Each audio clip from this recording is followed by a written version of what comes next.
All right, welcome back, everybody. It's Friday afternoon, just after 1 o'clock, general and housing, and we're here to take some testimony on H111, which is the workforce housing bill that we had to walk through earlier this week.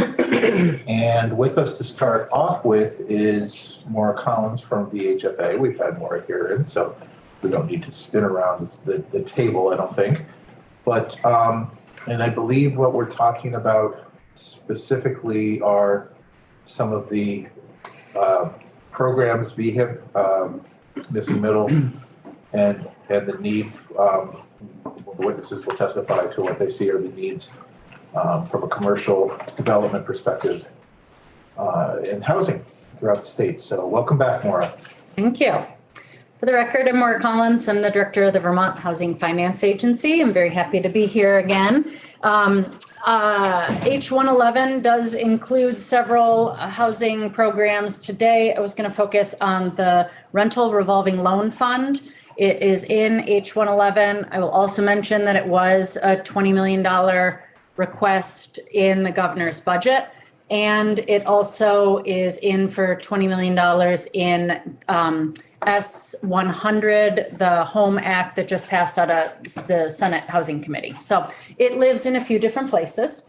The Rental Revolving Loan Fund began actually with a meeting between Joan Goldstein at the Department of Economic Development and Cassie Polimas, the director of the Vermont Economic Development Authority. And the two of them were talking about the need that employers have to house their workforce, and that there were a lot of folks who qualified for affordable housing who could not find available units. And then there was a whole group of folks who earned just above the income thresholds for affordable housing, and that they too were not able to find housing. And so Joan asked Cassie if it wasn't an official ask, but what can you do to create an employer-based program to serve these employees and their housing needs, to which Cassie rightfully said, well, we don't do housing, but talk to Maura, and they are the housing organization. And I've explained last time I was here how VITA and VSAC and the Bond Bank and VHFA all are very similar, but with different focuses, and ours is housing. So from there, we did look around at what other states were doing for folks for trying to spur development and create housing just above the income thresholds of traditional tax credit housing. And we found a lot of similarities in what is proposed. And some of this, I'm going to start sharing my screen now. Some of this, you're going to see this picture, I bet you twice, because later today you're going to have a developer come and speak to this development. I believe that at 2 o'clock you're going to be hearing from Zach Hale, and you're obviously going to hear from Jonah and Peter in a little bit, and other folks to talk about the housing developments that are happening around the state with and without government subsidy, and hopefully you'll be hearing about how this program is going to help address some of these needs. There we go. There is a lot of momentum, not just from employers, but also from communities. These are pictures of different community forums we've been a part of around the state, where folks are desperately talking about housing. It's no longer, I don't want to say just, but it's no longer only the affordable housing organization saying, we have a problem here. Now it is reaching more and more people at higher and higher income levels. And I think that this shortage of housing and the crunch is being expressed statewide in lots of different channels.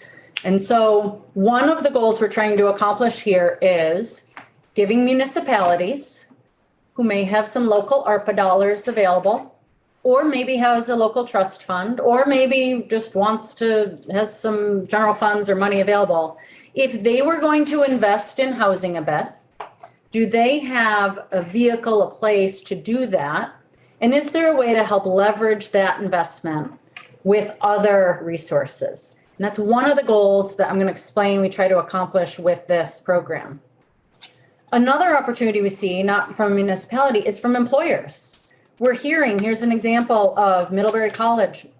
We're hearing more and more about employers like the UVM Medical Center and Middlebury College and Vermont Glove and different companies that are really being forced to go it their own and either purchase and then donate or sell at a loss land, work with developers on partnerships to build housing just for their workforce. Or in the Upper Valley, we have a pool of employers who came together who are contributing into a loan fund, and they have pooled their resources to help provide housing for the community. You may remember when I testified several weeks ago that this is exciting. I said to see the employers putting money into this solution. And we want to make sure that if that continues, it's done with community-based housing options in mind. Because I think a lot of us, including many of these employers, don't necessarily want to own and operate housing. They're not landlords. Maybe major institutions like a medical center, has the wherewithal to take this on. But for a lot of smaller employers, they don't want to necessarily develop something just for their workforce. And we'd love to create an opportunity where they can contribute into something that provides housing for not just their own workers, but the daycare workers who are going to serve their children, or the teachers who are going to teach their kids, or the shopkeepers or the restaurant workers where they're going to frequent. So we have designed a program that, as I said, serves just over the income threshold of traditional affordable housing properties. So tax credit housing caps out at 60% of area median income, AMI. So we'd start this just above that at 65%. There'd be two income tiers of units in this program. There'd be one for folks earning between 65 and 80% of median income. And I know you want to know how much that is, so I put it up there. And then another one to serve folks between 80 and 120% AMI. When this says the incomes are banded, it means what we're doing is we are looking at this entire range. And we've designed the program so that the rents are set as affordable to 65% of median, but you can live there if you earn up to 80% of median. Because we want to make sure that the folks in the lowest part of the band can afford the units. And we don't want to kick them out and have them be ineligible if their income grows. And so we set the income threshold a little higher. And then it's the same on the 80 to 120 units, that we set the rents at the low end and we allow for occupancy up to the higher end. There is a natural question to say, all right, so if I earn at the high end and I'm eligible for this unit, but I'm paying a rent based on what's affordable at the lower end, are you over subsidizing my housing? I think that's a fair question. But if we match this too closely. Can you restate that question again? Yep. That if you earn at the high end of the income level, if you're earning over median income, but your rent is set at something that's affordable to someone only earning 80% of median, are we over subsidizing that unit? And so the response to that is that we are looking for some mix of incomes in these properties. This program works. We require that at least a quarter of the units of a development be a part of this program. But we're not expecting that the entire building is built with these resources. We're looking to support mixed income housing here. So some of that building can be affordable housing. It can be serving households well below 60% of median. Some of this building may be unrestricted by income or by rents and be truly market rate. And these units that receive this assistance are the ones in the program where we are looking at incomes and capping rents and applying it. So we also looked at a model where we had more gradation here, 10% of median increments, 20%, and that we group this even more granularly. And the feedback we got was that we were overbuilding something, it was administratively burdensome, and that having a couple categories is fine, but having too many categories is too hard. There are protections that we've put into place, though, for this program. Oh, sorry. First, let's talk about the types of professions who earn these incomes that we're talking about. So, as you can see from these professions, these are some of the median wages, according to Bureau of Labor Statistics, of these professions. So you can see that there are folks who are living, who may not be eligible for traditional affordable housing in these professions. How the program is going to work is that it is designed to be scalable to large and small scale. We talked to developers in the Northeast Kingdom who were thinking about using this, or we were talking about it for like 6 or 8 units in a building. It's not necessarily going to be 30-unit properties who participate in this program. And as you can see, maybe this could be a 10-unit project. This could be 10 units within a larger development, as I said before. You could also have affordable housing as a part of this. You could also have market rate unrestricted units as a part of this. But at the end of the day, when you're looking at the 10 units on this fictitious project here, when the developer adds up the rents that they would be able to charge to serve these income households that are listed here, they will be able to build the housing for a certain amount. And when they go to get a loan to build that housing, we hear time and time again that they cannot get a loan for the full amount that it costs to build the housing, because it costs a lot to build housing, but the rents don't support the debt service needed for that full loan. And so they can get a partial loan. They can get a loan to cover 80% of what they need, maybe 90%, maybe 75%. But they can't get the whole way. And so this program is designed to be supplementary and secondary to that first position loan. So they'd go to a bank, they'd get the money they need to build the housing. They may not be able to get all that they need. And so they'd come to us, and through this program, we would give them a loan that they would have to repay. And that loan would have preferential loan terms, meaning we're looking at interest rates between 0 and 3%, as opposed to conventional rates right now, which are far higher than that. We're looking at matching the same loan term. Maybe it's a 30-year loan. It's possible that for priority projects, which I'll talk about in the next slide, that the interest rate could go down to 0. It's possible that they may be able to pay just interest-only payments, which allows for greater cash flow for the property.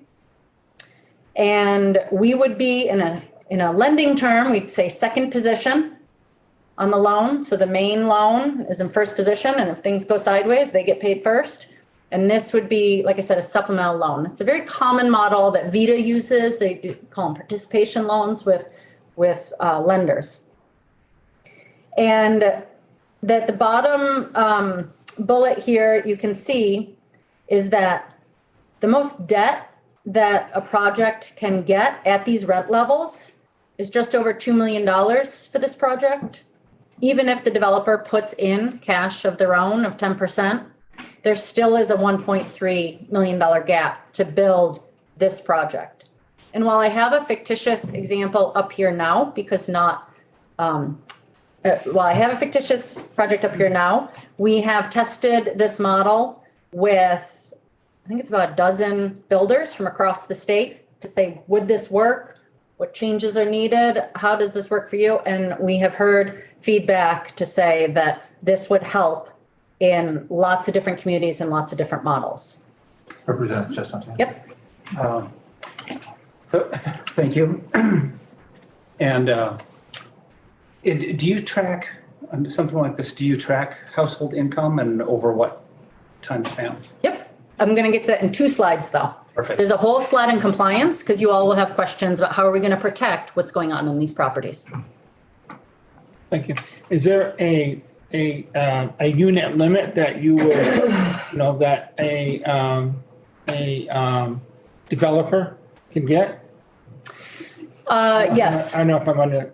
No, not in terms of units, but we are capping this at, we won't pay more than 35% of the total development cost. Because we're meaning for this to be supplementary and not the primary program. But in terms of number of units, no, there's not going to be a limit. I will say that in our experience with somewhat similar, but a missing middle homeownership program, there was such high demand that it became very competitive. And so I am expecting that's going to be the case here. I had one developer tell me when I said, how much do you think we need when we talked to the legislature about this? And he talked to some other builders and he came back with $100 million.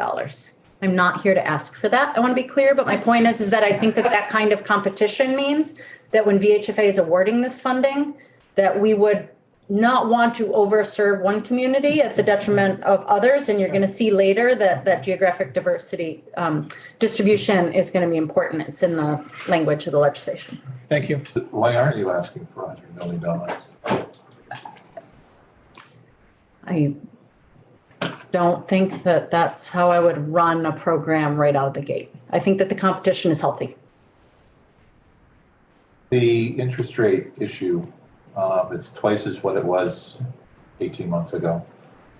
How much of that does that add to this conversation in terms of not being able to afford or to have a gap that didn't exist? I know that we can always say the supply chains, and we can always say that labor costs, and we can always say that sticks have contributed to that. But the doubling of the interest rates, I would imagine, had made some impact. I would agree with that statement, but instead of hearing an academic discussion, I think that when you hear from Peter and probably Jonah, they can speak directly to their experiences with that, with some real world examples about the impact of materials, labor, interest rates, and all that. And so I think they're probably better to answer it. But absolutely, that as interest rates rise, we're seeing that housing is becoming less and less affordable on the homeownership side and on the development side for these reasons. So that's what makes a program like this even more beneficial. Representative Elder? I know you're talking about the rental program here, but also there's the program for the missing middle kind of building program where there's these grants depending on if it's a 2-bedroom or 3-bedroom. And I know the committee was looking at that yesterday. I'm just wondering, in that construct with the ownership, there's more money basically going if it's like a 3-bedroom unit to a 2-bedroom unit. And that was something that I have some questions about, just because I think we've heard some testimony the other night in our hearing that actually 2 bedrooms are like even just harder to make pencil and actually might need, I kind of infer that they might need even more support and are an important part of the housing market, right? And so long walk to water, but does this construct on the rental side, does it in some way favor 3 bedrooms over 2 bedrooms? I'm kind of seeing your breakdown here, just kind of like, is there any coding within your system that's going to say, okay, well, basically this level of support goes to a 2-bedroom and this level of support goes to a 3-bedroom, the way the other program is, or is this really just like a unit as a unit as a unit? We've been doing a unit as a unit and looking at income levels as the way to provide more and less benefit, which I'll get to in a second, but we haven't looked at giving more to smaller unit sizes necessarily. Or to bigger unit sizes, yeah, got it. Yeah, no, that's helpful, thanks. So as I said, these are loans to projects. These are amortizing loans. These are loans that are going to be paid back on a monthly basis. The way we've designed it is that this would be a construction loan that we would give at construction closing, and they would have draws as they needed it as the building was constructed, and it could convert to a permanent loan once the building was fully done and occupied. This would be a revolving loan fund though. So upon each payment on the loan, we then have some money that we can loan back out in the future. That's why the governor supported one-time funds to capitalize this program, because while we have them now, we can start this and it can live on in the future and we can keep operating this program going forward. The loan terms would be from 3 to 30 years. And that would be dependent on the needs of the project. As I said, interest rates can go down to 0%. Maybe we'll do interest only. And these priority projects are the bubbles on the right. When I talked about the municipal support that we've been hearing and the employer support that we've been hearing for housing, we said if a municipality using their local funds or if an employer could contribute at least 5% of the cost of building the housing, then we'd consider that a priority project. And they would get these preferential loan terms because we want to create that fund and pool for those contributions, this partnership available. And we want there to be some kind of reward for doing so that the project will be even more affordable. That doesn't mean that the employer is necessarily buying units in that building to house their workforce. It does mean that that employer is making a contribution to the community so that its workforce and others in the community can be well served. We also have looked at this program, again, being very scalable to a very rural model. And so targeting and trying to make sure that we have underserved communities served. I know that the H111 talks about the Agency of Administration's Rural Index, Opportunity Index. I have the wrong term, but that I believe is envisioning that if it scores a certain amount, that it would be one of these priority projects. Utilizing 4% tax credits would be another priority project. That's an underutilized program. It's a federal tax credit program, but as I explained a few weeks ago, it doesn't contribute quite as much to a project as other sources. And so this could be a way of leveraging that, as well as always wanting to prioritize units with the deepest affordability. There are a lot of protections in place for this program that we are assuming that even if you got a 3-year loan, the very least, the shortest term of affordability restrictions would be 7 years, full stop. But really, this property needs to be affordable for the length of the loan. So if you get a 30-year loan, it's a 30-year affordability restriction, plus 3 years. So if you get a 30-year loan, it has to be affordable for 33 years. If you get a 30-year loan and then you pay it off after 10 years because interest rates have plummeted again and they want to refinance, then they can pay it off after 10 years. We will take that money and hand it out to a new developer. But if they pay it off, they still have to follow the program rules for an extra 3 years. We want there to be adequate notice here. And that adequate notice has to do with two things. It has to do with for the length of their participation in the program, rents are capped at no more than 3% increases a year. And we're checking that at VHFA. And that the income limits when people move in have to be within the income thresholds that we have. Now, we're not checking incomes every year because again, we don't want to displace people. And if their incomes go up, meaning how we normally see this, and incomes don't go up that much. What we see, it's usually a marriage. That's what kicks people out of housing sometimes. It's one income going to two incomes. People's incomes, I wish they grew by these astronomical amounts to be ineligible. Oftentimes, it's some kind of pairing of, and so if that were to happen, they wouldn't be kicked out of the housing. But at move-in, we're looking to make sure that the property has income eligible folks. And the owners and managers have to require that they have a continued role with employers. So I said before, I'm going to talk more about that relationship with employers in a second. I think I would have put the next slide next, but I'm going to speak to this one and I'll get back to employers in a second. As I said before, we cap any assistance at 35% of the total development cost. And that we are sort of tiering this by the two sets of income levels. And so how much of a loan can they get? It's the lesser of 35% of their costs or up to $100,000 if it's a higher income unit or $125,000 if it's a lower income unit.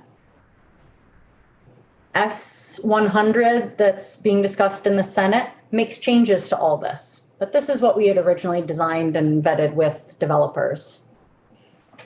Is that a whichever is higher or whichever is lower? It's the lesser of those two things. So there's no upper cap? No, our cap is the lesser of one of these two things. Oh, is the lesser? Yes. I'm sorry. So what about the project that you explained earlier that would, the 35% would be like 1.3 million? Well, this is That's per something unit. Sorry, this Oh, is this is per per unit, unit, and I'm 'cause that seeing had that 10 doesn't say units. that on Got the it, slide. got it, It's got a, sorry, per unit. So 10 units, you're at $1 million. Got it. We're envisioning this would work in new construction models. May also work with acquisition rehab projects. It also, and this was feedback we got from the Champlain Housing Trust and some of the affordable nonprofits, I think, are interested in using this for preserving naturally occurring affordable housing. We call them NOAHs. NOAHs are usually built in the 1970s, 1980s, maybe haven't been kept up to super high standards. They're affordable because the quality is lower. And so some of them in certain markets are at risk of a private developer buying them up, slapping some paint on them and jacking up the prices, or having them really convert to unaffordable housing. And so by preserving this naturally occurring affordable housing, it gives a resource to folks. I think it's often probably going to be nonprofits, but could be for-profits, to buy up some of these existing apartment buildings and protect them so that we aren't displacing tenants and that we apply these kind of program rules in a more formalized setting. This was the slide, and this is my last slide as my time wraps up, that that developers would have to have letters of support from local employers when they're applying. We want to see that kind of partnership and connection. They would be asked to survey the local employers to find out what kind of rents would be supported by the local wages with a focus on vacant positions. And we talked about the employer investment into projects that can help enhance the benefits to the project. I'm happy to answer questions. I also, if there are technical questions and clarifying ones like we've had, and or I don't know if you want to move on to some of the builders who could speak to why a program like this is needed and helpful. And then I don't know if the questions, you want to pepper us all at once, but it's really up to the chair and how you want to run this. No, let's fit the testimony in, and then we'll pepper you with questions. 'Cause any philosophical questions I have could take up a lot of time to answer because they're philosophical. Okay. So up next, thank you, Mara, I appreciate it, for the primer on the program. So commit hold your questions till we hear from at least the next couple of witnesses, and then we can see if we can fit in some questions before the break. Peter Kahn from Bartlett Real Estate. Yes, hi.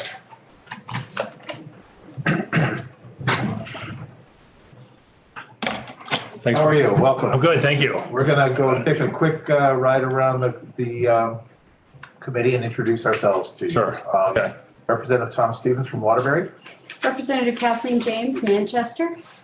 Claudia Lamont, Lamoille, Washington. Joe Parsons, represent Newbury, Topsom, and Groton. Emily Krasner, South Burlington. Ashley Barley, Fairfax and West Georgia. Caleb Elder, Bristol, Lincoln, Starksboro, and Moncton. I'm Representative Dennis Aboundy, and I cover Linden, Sutton, Newark, Sheffield, and Wheelock. I'm Elizabeth Burrows, and I represent Windsor 1, which is Heartland, West Windsor, and Windsor. And I'm Larry Lieber. I represent Orleans, Essex, District 1. I'm Mary Howard, and I represent Rutland District 6. And Robin Chestnut Tangerman, Rutland Bennington District. So welcome, Peter. Thank you. And who is with you? This is my son Jackson. He started working with me about a year ago. Great, welcome, Jeff. He's here to nudge me if I start shifting too much. Is that a tell? That can happen. Is that a tell? That's a tell of being a little nervous. Okay, so I've been a builder and a seller of real estate in Vermont for 25 years now. And I'd like to tell you about a couple projects in Virgins. You're the closest one to that. So the first is a project we've been working on for quite a while. It's Claybrook. It's a 50 single family home project, walkable by sidewalk into town, half-acre lots, 60 acres of common land, really nice piece of property and a very nice project. We started it in 2016, and the concept was to build single-family homes for the middle of the market. So we define that essentially as people with solid but more moderate income. And we made our first sale in October of that year, 2016, for $291,000. So single family house, 1,800 square feet, 3-bedroom, nice house, half-acre lot. And not really that long ago, 2016, ultimately. And on this development, the infrastructure, water, sewer? We built it. So yeah, so we built as the developers all the infrastructure, and it's municipal road, water, sewer, and more recently, natural gas. And we're doing stuff with heat pumps now as well. I'm sorry, what was the price of that? $291,500 was our first sale. It seems unheard of now. That is where I'm headed with what I'm talking about. But that was not hugely profitable, but that's where we wanted to be. That's where we thought that's where the market frankly was. And that was going to work. It's again 60 homes. 50. So first buyers, one of them works at Woodchuck in Middlebury, and then the other in downtown Virginia at retail and clothing. That's sort of how we were for the first several years. The prices went up modestly, as happens, but we were still in the 300s, and we had a neighborhood with owners in virtually all stages of life, from young people before babies, others having babies after they moved in, high school kids, middle school kids, and retirees. Just a real nice mix of sort of age range. It became really just a quite welcoming, friendly neighborhood. And if you go there now, even this time of year, you'll probably see people outside, sledding, cross-country skiing, and walking dogs. It's like an old-fashioned feel, but very friendly. One of the best memories I have of the early days was when I was downtown in Virginia with my wife eating brunch, and up came a young couple with a stroller and introduced me to their baby. And it's like, wait, these are owners from Playbrook. And it was just really neat to see them as a part of the a neighborhood we created as a sort of part of the greater community. So then the pandemic hit. And what you were referring to and everything really about the really unprecedented price increases is completely accurate. And, real quickly, framing materials, which everyone's heard of, essentially tripled. Windows, siding, roofing, cabinetry, flooring, sheetrock, they all went up dramatically. Many, at least twice as much as we were paying in the recent past.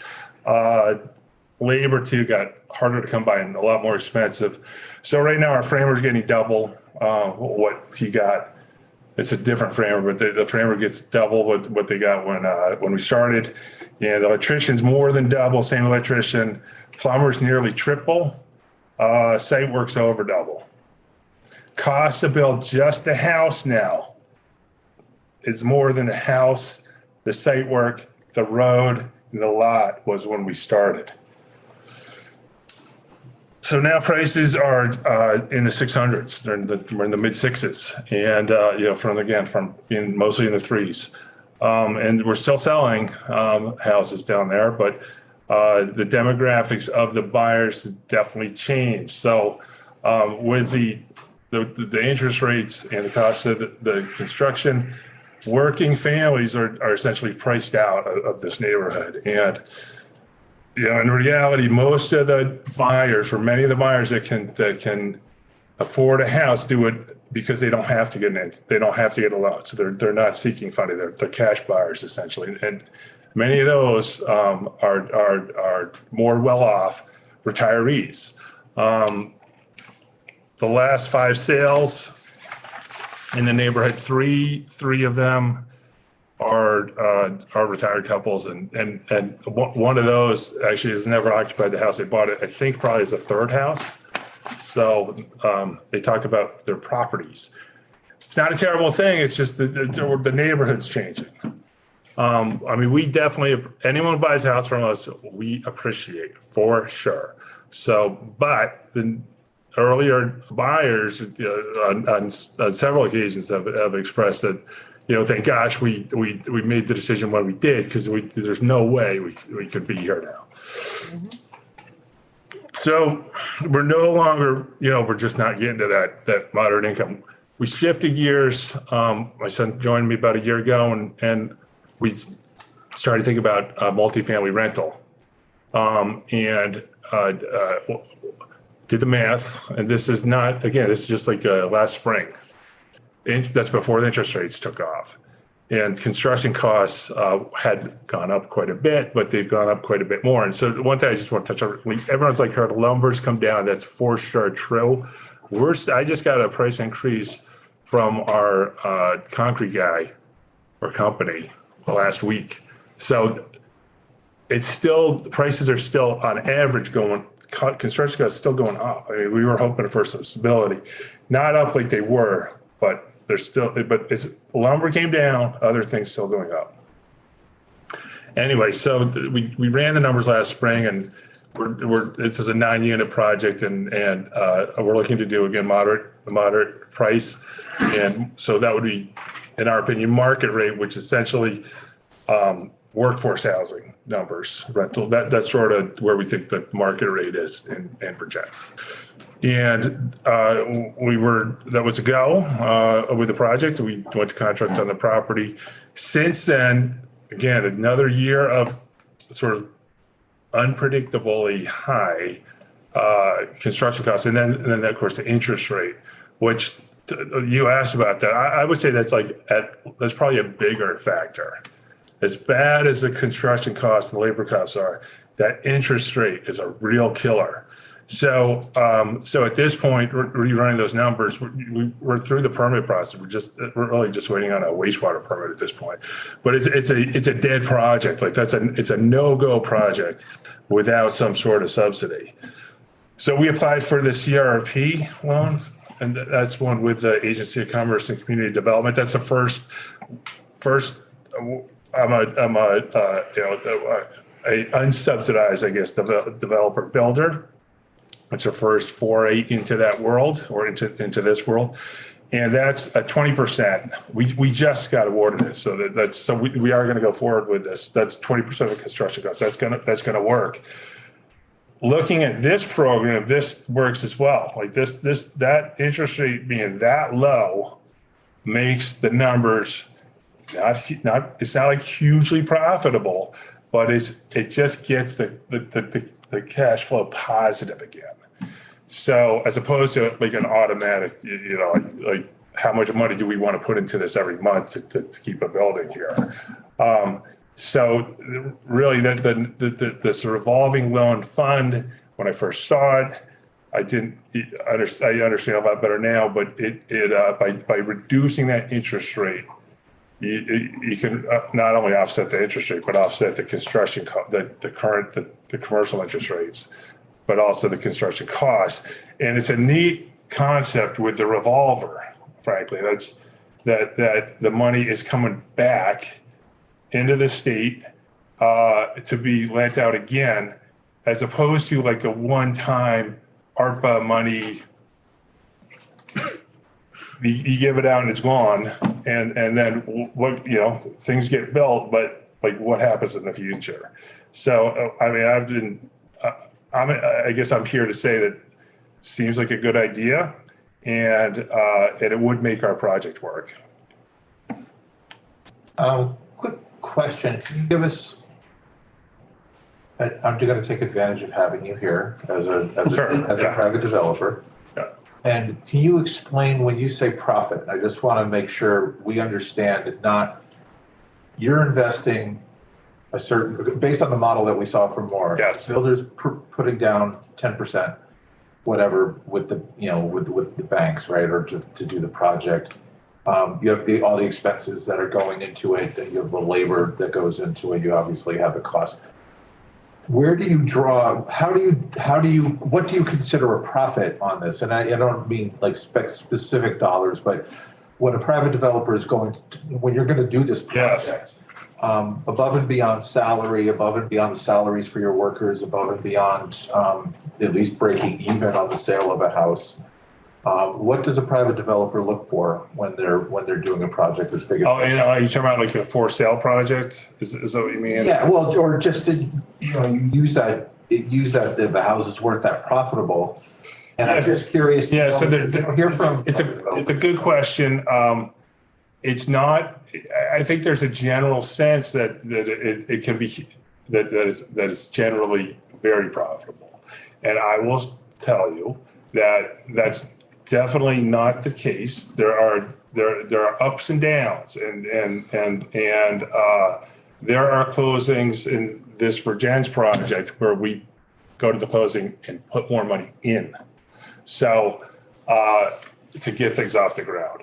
So there's no general, what you're looking for is positive cash flow, but what happens a lot is, especially like the way we do it, we're doing a lot of work that you could potentially have other people doing. So, you can have an architect, you can have a real estate, I'm a broker too, so I sell my own, but you can have a real estate broker, you can have a general contractor, and aside from all the subs, so like a lot of management. Those things, in theory, you'd like to get paid for, but you don't always. So they start dropping out. Like when the cost of, when we take a contract in 2021 and can't get the house built for a year, which happened to a lot of people, we're stuck with that number. And then, but nobody else is. You had a commitment from the kitchen guy for your cabinets. They can't get them. It's not that they just can't get those. Yes, if you can wait 32 weeks, it's a real number. For the cabinets, we can deliver them at like what you thought, but you can't get them. So you have to go, 32 weeks is completely unrealistic. So you have to then buy something else, everything gets more expensive.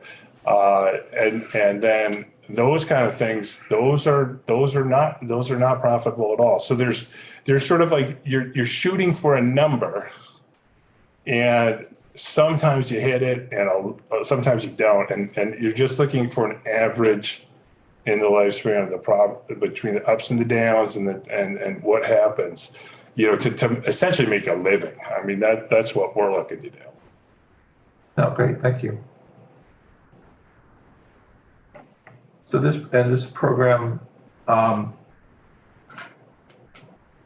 you said you already applied for this particular project. You've applied and received a slug of money from. Yeah, 20% of construction costs is what that program was. For the whole project? For the project, yes. Yeah. In exchange for affordability. So that's not a gift.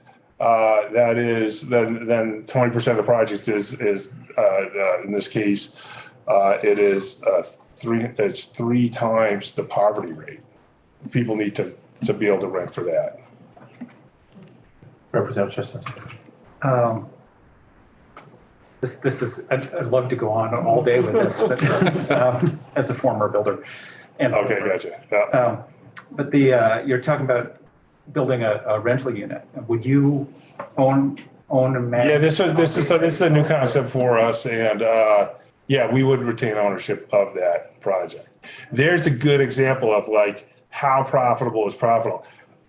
We're just looking for positive cash flow. This is not like, oh, and then we get paid a management fee and then there's a maintenance. This is just, if we essentially work for free, can we I design houses too. So if we do everything, can we make this thing, can we get more rent at the end of the month than it costs us for debt service and taxes and insurance and the maintenance? dumpster. There's a lot of things involved. So all that other sort of things that potentially people can get paid for. In our case, I cannot speak for everybody. In our case, that goes away. That's not part of the equation. We're trying to turn this thing, just essentially have something at the end of each month. And it's a huge risk. It is a huge risk because, people don't pay their rent. I mean, all the stories. So it's, I guess by no means, this program makes it possible. It is not a windfall. It just makes it possible. And in this case, I mean, I know the housing's needed. I have 2 subs with kids that live at home. I mean, they're pushing 30 and they're living with relatives. So, because they can't find anything and they're in the trades and this is in this area. So, it gets it out of the ground and existing from as a straight math problem, market rate. You can't do it now. Right. Thank you.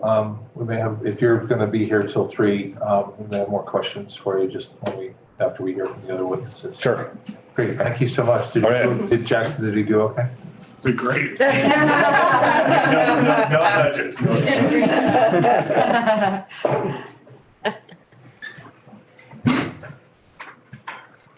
All right. Next up, we have Jonah. Is it Richard or Richard? Richard. Can you hear me? Can you hear me all right? Yeah, we can hear you. So I hope you heard us introduce ourselves before the last round. So here we are. Welcome. The microphone is yours. I absolutely did. Thank you. So thanks, folks, for giving me this opportunity today. Before I jump in, I'll give a little bit of context and background on me. So I'm a developer and general contractor in Bradford. I focus on small multifamily housing projects in the range of 2 to 20 units, all rental apartments. Currently, I'm building a 9-unit mixed-use residential and retail project in Fairleigh that kicked off in March 2022 and is set to wrap up this spring. Earlier, someone asked about how interest rates have impacted housing projects. I was doing some quick math while Mara was speaking. So when we broke ground last year on this 9-unit project, our interest rate was 4.25%. It's now jumped up to 8%. It's a floating rate because it's construction debt, and we don't lock in our perm financing until we're done construction, which will be in a few months. So what this has done is translate our annual debt service from $55,000 per year to $70,000 per year, $15,000 per year increase. And as a result, what that's roughly translated to, because those costs have to get ultimately passed off to the tenant base, to a roughly $100 per month increase in rents across the board. And these are studio and 1-bedroom apartments in Fairleigh. My next project is a 6-unit affordable housing development in Bradford that'll kick off this spring. This is a subsidized project, and units will be rented at between 50 and 70% AMI in perpetuity. So that's a little bit of background on me. Before I get into the merits of the rental revolving loan fund, though, I'd just like to shed some light on one of the biggest hurdles that I'm seeing for small scale developers across the state, and that's obviously funding. We're all familiar with the housing shortage across the state. This problem seems to be more acute when you look at affordable and/or workforce housing projects. And the subsidized housing projects that do generally get built, I see are typically in the range of 30 units all the way up to 150 or more. They tend to be larger in scale, and they don't always necessarily fit the context or character of our smaller Vermont towns. And so, while these are no doubt beneficial, in my mind, the industry ends up missing a critical opportunity to further integrate this type of subsidized housing in communities of all sizes through the development of smaller infill development projects. And so based on my personal experience applying to a handful of these programs for this new project I'm working on in Bradford, the tradition of large-scale development has, to me, to do with 2 ways in which these programs are designed and structured. So first, some of these programs, or many of these programs, set minimum unit thresholds. So the Upper Valley Loan Fund program that that Mara referenced, which is a great program, has a 30 unit minimum threshold. So automatically, all of my projects will not qualify for that funding. And so second, for those without thresholds, many programs impose some significant administrative overhead that will either burden or scare away many small scale developers like myself that don't have any sort of back office staff or large amounts of working capital to put at risk. These include, rigorous application processes, additional testing, studies, documentation needed, and the obvious ongoing compliance. So I recently went through this process for the 6-unit project in Bradford referenced earlier. And after several rejections, I was fortunate that VHCB awarded funding for the project through their ARPA SFR program. But based on conversations with staff, this seems like it was one of the first small scale projects ever awarded funding. And I say all this just to point out, there are steps being made on the affordable funding side to work with small scale developers like myself. Projects that cater to folks making anywhere from, generally less than, like Mara referenced, 60 or 65% of the AMI. But when it comes to workforce housing, or those folks making between 65% and 120% of AMI, there's very little opportunity to deliver smaller scale projects, the type of work that I'm doing. And so just to put it in perspective with an actual example, I'm currently working or looking at a 13-unit project where I would love to create workforce housing. It's in a great setting on Main Street in Bradford.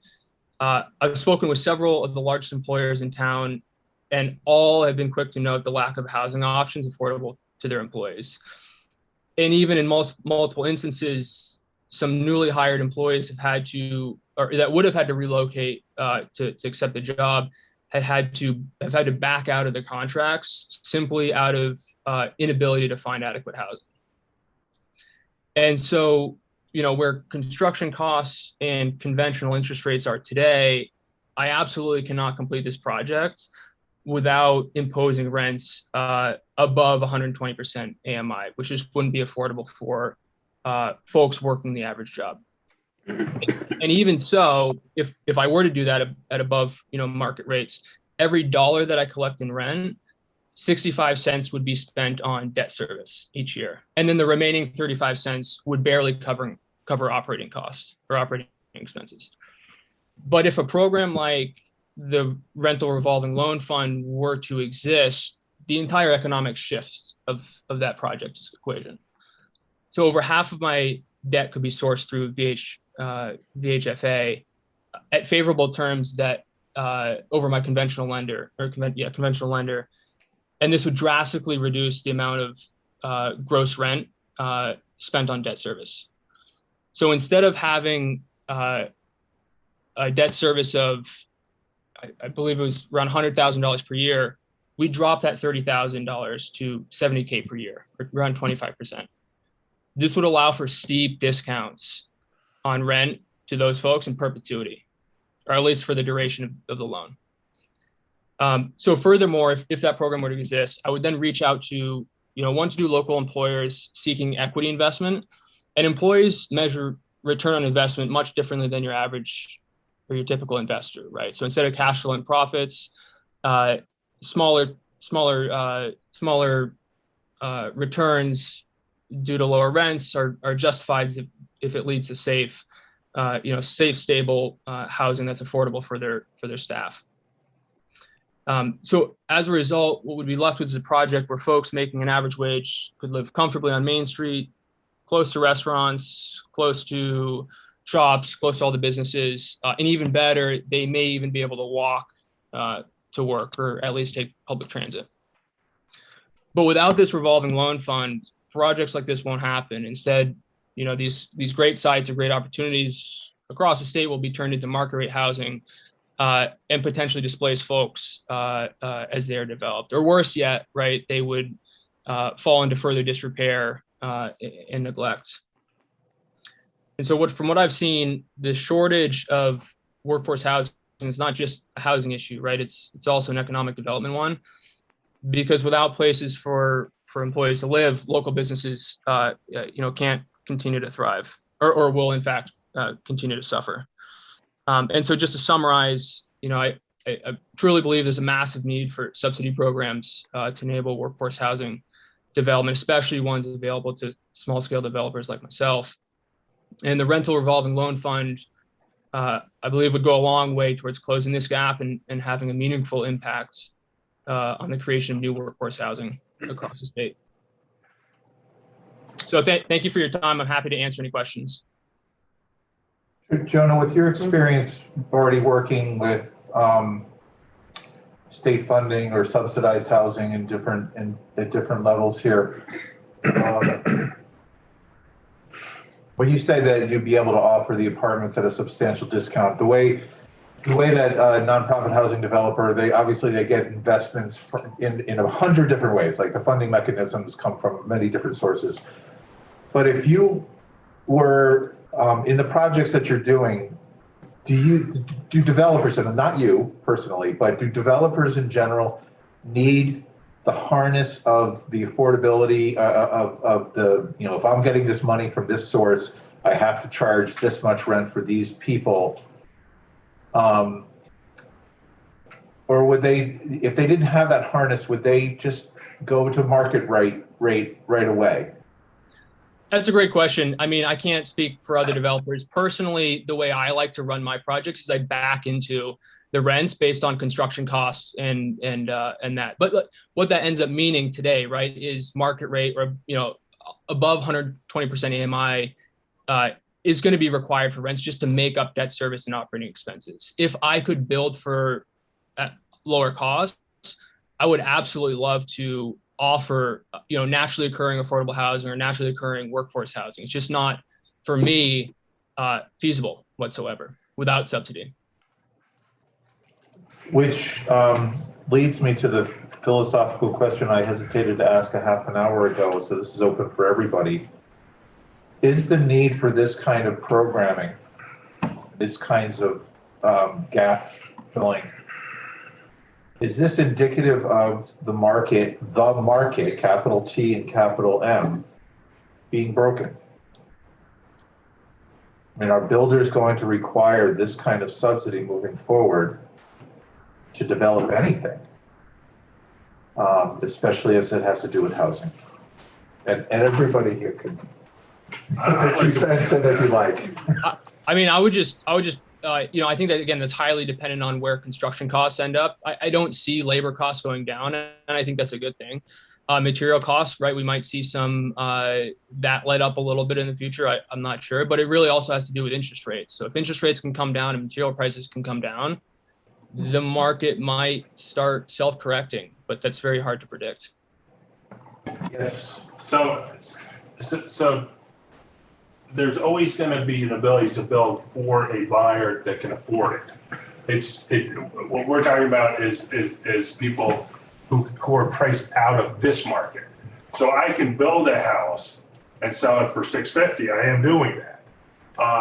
But for everyone that used to buy a house for $350 or $399 or even $500, that would require subsidy at this point, because people often, when the pandemic started and lumber went through the roof, buyers would say, hey, should I wait? Maybe this is a terrible time to buy. I mean, that would have, and people didn't buy it. In 2020, people didn't buy it, and they waited. And what I would say, accurately, extremely accurate as it turns out, I've been building since '97, and I've never built at the same house or similar house a year later that cost more, including in the recession. In the recession, the commodity, everyone was playing with commodities, so copper went through the roof, and it's still, even though we weren't selling houses, they would still cost more to build. So to your question, and it's we as builders know that there's a bigger market the less expensive a house is. There's more buyers here. So there's a limit to how many $1 million houses you want to produce. There's more buyers lower. But what's keeping prices elevated now is the cost of construction and in interest rates. If I could just add that H111 does have several housing programs in it, as the chair laid out at the beginning. And today we're talking about the rental revolving loan fund. There is the missing middle income homeownership development program. And I'd love to come back and talk about that and get into how that would also support the homeownership units that I think Peter's talking about as well. Just know that if you're sort of like, well, how do we address this? This may address it on the rental side. How are we addressing it on the homeownership side? There is a program that is oversubscribed right now that VHFA was awarded funding for last year. And we're actually in the budget adjustment process because we opened up those applications for 8 weeks to developers. And within 8 weeks, even though we had 15 million to award, we got $23 million of requests. And so at our March 13th board meeting, we will be making that hard call of what $15 million worth of projects to move forward. And the other 8 million of shovel-ready projects that could be affordable homeownership options are going to be shelved. And if it's not approved in H111 or in the budget, it's not in the governor's budget, but if that's not resolved, then they will not move forward. And the House BAA proposal does not have that additional money. The Senate BAA proposal does have the extra 8 million that we could award 2 weeks from now that would allow us to move forward with all of those projects. Okay, Representative Elder, and then I want to take a break, and I would invite everybody to come back to see the second half of this. I just got a couple clarifying questions. So this H111 is drafted as 15 million in for that rental missing middle program. We're now at 20 million though. Is that right? Is it The still governor's budget was 20 million. Yep. This bill was drafted at 15. at 15? And I think 20 is maybe in the Senate bill that just passed, correct? Yeah, okay. So that was just one of those two numbers. I wanted to just dig in a little bit to how you're doing the rate buy down because that seems like a really powerful component of this program. And so you've got, I'd say broadly, the two components feel like the rate buy down and the up to 35% grant. It's not a grant. That's the one revolving thing. loan, not a grant. It's all one thing. It's all one thing. So so somehow that up to $125,000 per unit or up to $100,000 per unit, that number includes the rate buy down? Yeah, that is what we're doing. So if Peter or Jonah or anyone were to say, I have $100 million project and they want to eat up the 10 or 15 million with a project, I'm going to say no, because we're only going to give 35% of your total development costs to a project. We do not want to be the primary lender on these projects. We want the market to, as much as it can perform, to perform and have a regular lender, give a regular rate and all that. We are only offering a subsidized interest rate on 35% of the total development costs of that project. And if that total development to protect from any project being over subsidized, we're saying we will lend up to 35% of your budget or $100,000 per unit, whichever is lower. Got it. And what we're giving there is an interest rate at that level that is subsidized. If conventional rates are at 6-7% right now, we are going to use this money and have that loan be for 3%. Let's say. And that's 35% of affordable units. So in your example of 10 units, there was a varying level that you had 4 market apartments in your example. Are those getting subsidized or is it just the 6 apartments? So a developer has to break out, has to say, well, these 10 units are going to cost $400,000 or $500,000 a piece to build. And this proposal is for up to 35% of the eligible units that want to be in the program. Okay. So if you're building a 30-unit building and you want 10 of the units to be in this program, then we're just saying 35% of the development costs of those 10 units. Yeah, okay. So that $20 million, if it's $20 million, the number of projects it can support has a lot to do with where prime interest rate goes, right? Because like if you know, Jonah's borrowing 8% right now on his floating construction loan, and you're able to do a loan at 3%, obviously that's a big spread. But if kind of the prime rate comes back down to where it was 18 months ago, does this program just get us that much farther down the road? Does it no longer have as much utility? Like, is there still, if what this program fundamentally does is buy down rates, is this really a program that's fundamentally valuable in an era of high rates? And does it still have value if rates were to kind of have some regression to the mean as a norm? Yep. So it's fascinating that we now think that sub 3% rates are the mean or the norm. No, it's because we just lived in such a low rate environment for so long. But if rates stay above 3%, then I think this program has continued value, because we're saying, you know, we're going to go down to 3%. At one point, I will say that my team had thought about suggesting language that actually put interest rates in the statute, to which I said, no, thank you, because they move. And to your point, a 3% rate may sound great today, but it may not in the future. And so it does say, you know, below market and reduced interest rates, but it doesn't have an actual number on it because they don't want to come back to the legislature should rates move. If rates moved back to 3%, let's say, then what would happen is, as we said, we can go down to 0% rates. And we would do that. And so rates would be 0%.